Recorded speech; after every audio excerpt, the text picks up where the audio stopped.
Seminário 5, aula de número 19.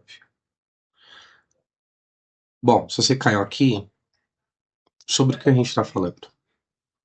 Sobre o desejo. O desejo aparece no seminário 5.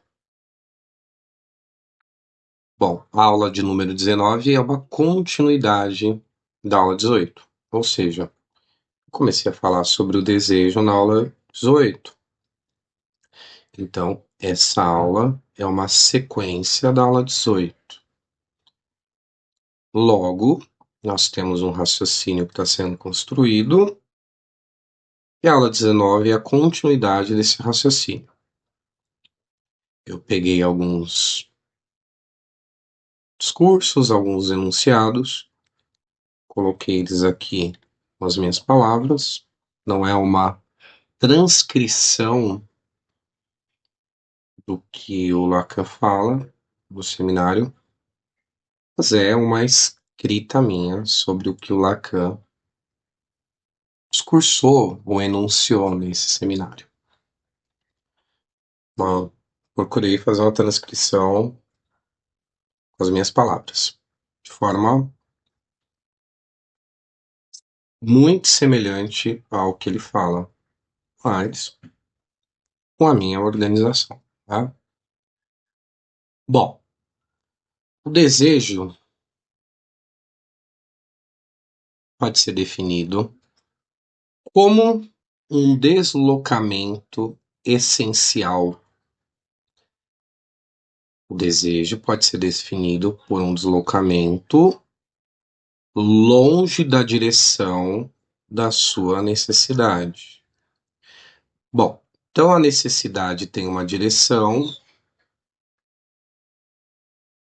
e o desejo está longe dessa direção que a necessidade tem. Por quê?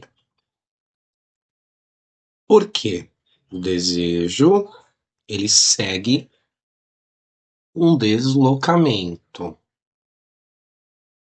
Já a necessidade segue uma direção. Então são duas coisas diferentes. O desejo ele está inserido numa estrutura e ele segue um deslocamento que essa estrutura exige.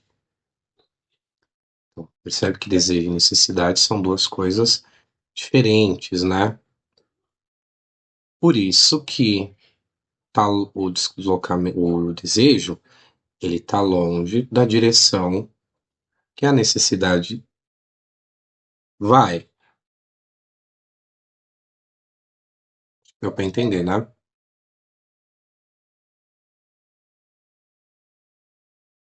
Então, necessidade biológica, necessidade de vida, fome. A necessidade, o organismo está lá com fome, o organismo, você começa a salivar. Você sabe que é fome, né? E aí a fome tem uma direção, que é buscar o alimento. Então, a direção da necessidade é buscar o alimento, né? Agora, por que que o desejo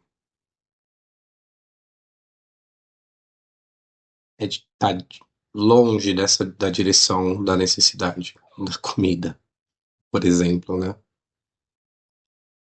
Porque o desejo, quando é articulado, por exemplo, eu pego o que eu tô sentindo e falo, eu estou com fome. A fala que eu tô usando é uma linguagem. Então, a minha necessidade, ela foi submetida à minha linguagem. Quando a minha necessidade é submetida à linguagem, ela se transforma em demanda. Eu estou com fome. Paro numa lanchonete, Por favor, eu quero sei lá, pode me dar uma coxinha? Então, demanda, você está demandando um alimento por meio da linguagem,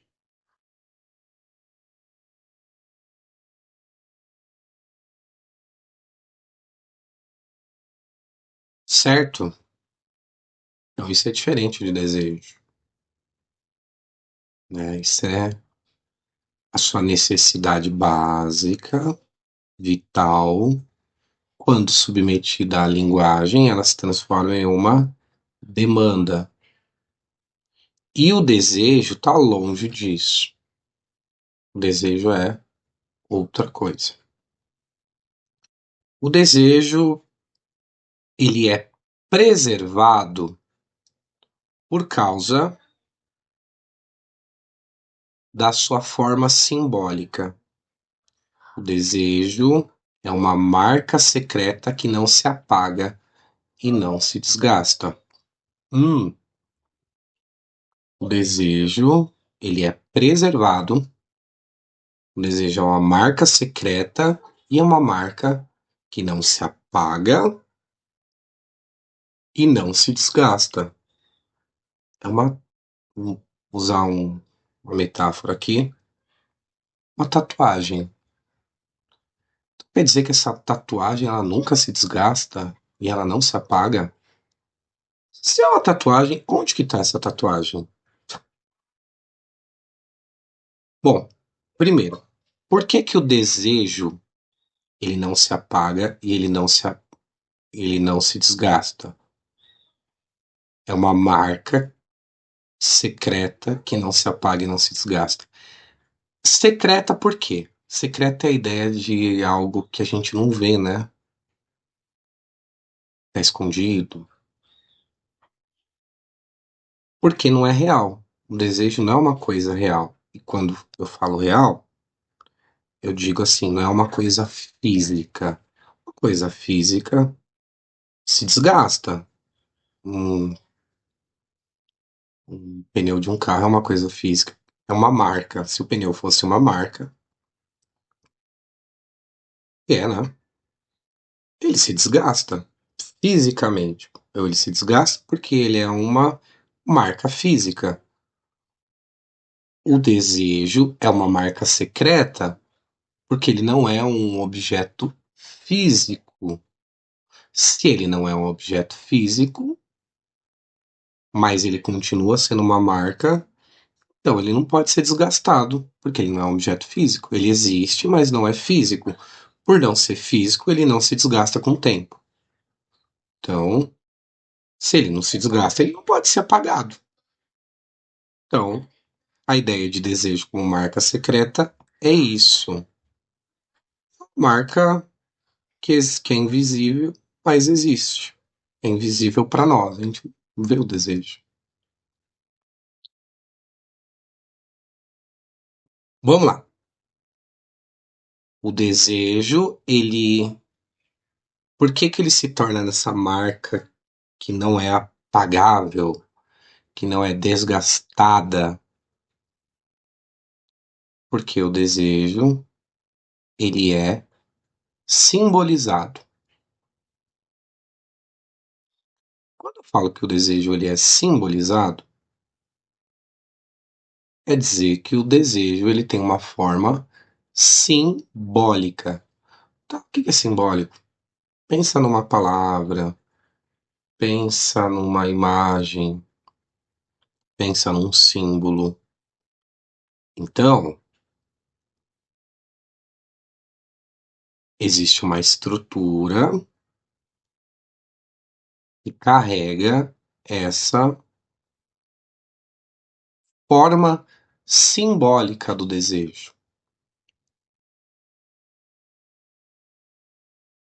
tá? Uma estrutura que vai sustentar, né? O desejo, ele vai viver nessa estrutura chamada linguagem. Então, a estrutura da linguagem que mantém essa forma simbólica, ou seja, o desejo na sua forma simbólica, ou seja, não real, não física. O desejo, então, ele não pode ser desgastado porque ele vive numa estrutura chamada linguagem, que não é física, mas é simbólica. Portanto, se ele não é físico, ele não pode ser desgastado, não pode ser destruído. Por conta disso que a gente diz que o desejo está sempre vivo e ativo. Porque o desejo tem a sua marca simbólica sustentada na estrutura da linguagem.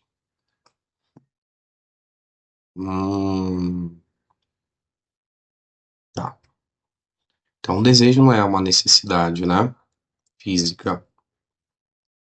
O desejo, ele mora na estrutura da linguagem.